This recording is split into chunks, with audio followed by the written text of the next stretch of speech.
पहली कोशिश फेल, गोडसे समेत 8 किरदार और 3 गोलियां। आज हम आपको बताएंगे बापू की हत्या की पूरी साजिश की कहानी।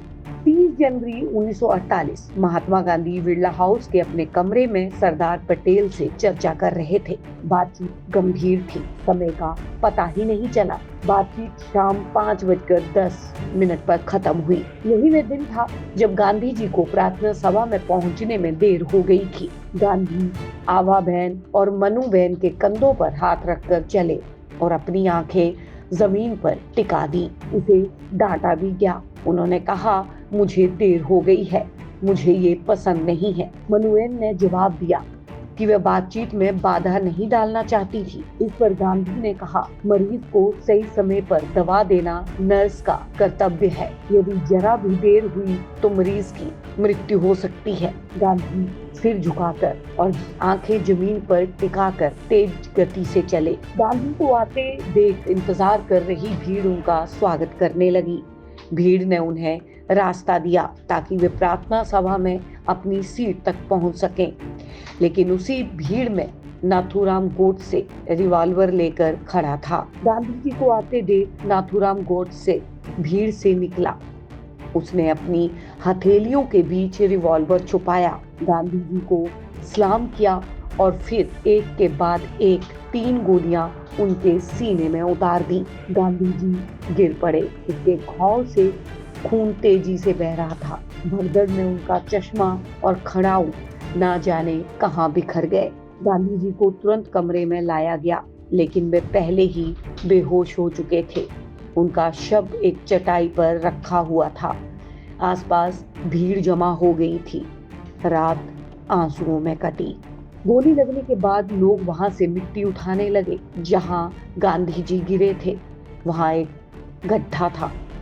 कुछ देर वहां गार्ड भी तैनात कर दिए गए।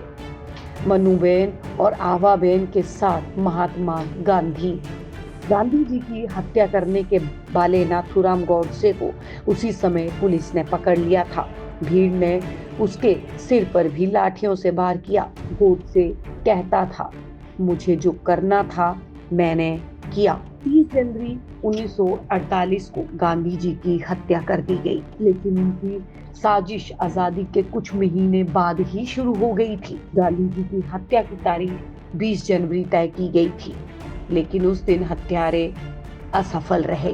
10 फरवरी 1949 को लाल किले में बैठी अदालत ने गांधी हत्याकांड पर अपना फैसला सुनाया। उस फैसले से पता चलता है कि हत्यारों ने इस पूरे नरसंहार को कैसे अंजाम दिया, इसमें कौन शामिल था। 17 नवंबर को नारायण आप्टे और दिगंबर वैस की पूना में मुलाकात हुई। आप्टे ने वैस से हथियारों की व्यवस्था करने को कहा। दिसंबर के अंत में वैस शास्त्रागार में जाता है और हथियारों को देखता है और कहता है कि विष्णु कुछ दिनों में वापस आ जाएगा। 9 जनवरी शाम 6:30 बजे नारायण आप्टे दिगंबर वैस के पास जाते हैं और कहते हैं कि विष्णु करकरे के साथ कुछ लोग शाम को आएंगे और हथियार देखेंगे। 9 जनवरी 1948 उसी दिन रात को 8:30 बजे विष्णु करकरे 3 लोगों के साथ एक हथियार की दुकान पर गए। इन 3 लोगों में से एक थे मदनलाल पाहवा। वैस उसे हथियार दिखाता है, जिसमें से गन, कॉटन स्लैब और हथगोले शामिल हैं। 10 जनवरी 1948 सुबह 10 बजे नारायण आप्टे फिर से हथियार की दुकान पर आते हैं और दिगंबर वैस लेकर हिंदू राष्ट्र कार्यालय जाते हैं। यहाँ उन्हें 2 रिवॉल्वर, 2 बंदूकें, कॉटन स्लैब और 5 हैंड ग्रेनेड का इंतजाम करने को कहा। वैस का कहना था कि उसके पास रिवॉल्वर नहीं है, लेकिन वह एक गन, कॉटन स्लैब और एक हैंड ग्रेनेड की व्यवस्था करेगा। 14 जनवरी नाथूराम गोडसे और नारायण आप्टे शाम की ट्रेन से पुणे से मुंबई पहुंचे। दिगंबर वैस और उनके नौकर शंकर किस्टैया भी उसी दिन मुंबई पहुंचे। वे अपने साथ 2 बंदूकें, रुई के टुकड़े और 5 हथगोले लाया था। चारों की मुलाकात सावरकर सदन में होती है। यहाँ से दीक्षित जी हथियार लेकर महाराज के घर आते हैं और सामान रखकर सावरकर सदन लौट आते हैं। 17 तारीख को सुबह 7:15 बजे नाथूराम गोडसे और नारायण आप्टे ने बॉम्बे से दिल्ली के लिए फ्लाइट टिकट बुक की। गोडसे ने DN करमकर और आप्टे ने S लिखा मराठा के नाम से टिकट लिया। उसी दिन नारायण आप्टे, नाथूराम गोडसे, विष्णु करकरे, मदन लाल पाहवा और दिगंबर वैस कार से दीक्षित जी महाराज के घर पहुंचे। जहां नारायण आप्टे ने सामान ले जाकर विष्णु करकरे को दिया और शाम की ट्रेन से मदन लाल के साथ दिल्ली पहुंचने को कहा। 16 जनवरी दिगंबर वैस और शंकर किस्तिया पुणे पहुंचे। नाथूराम गोडसे भी पुणे आए थे। बैस और किस्तिया गोडसे से मिलने हिंदू राष्ट्र कार्यालय पहुंचे। गोडसे ने बैस को एक छोटी पिस्तौल दी और बदले में एक रिवॉल्वर मांगी।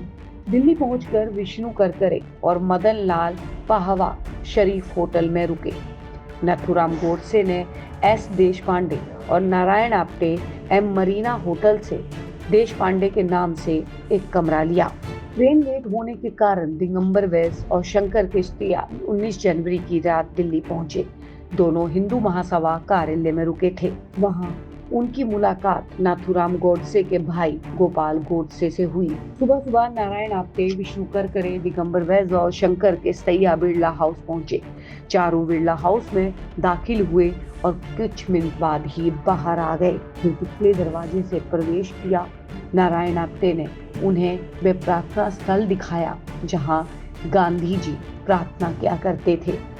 इसके अलावा खिड़की से वो जगह भी दिखाई गई जहां गांधी जी बैठते थे।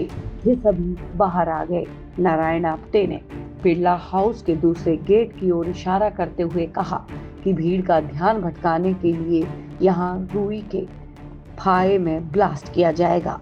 कुछ देर बाद चारों हिंदू महासभा के घर गए। आप देख रहे हैं सौगंध टीवी, सौगंध वतन की।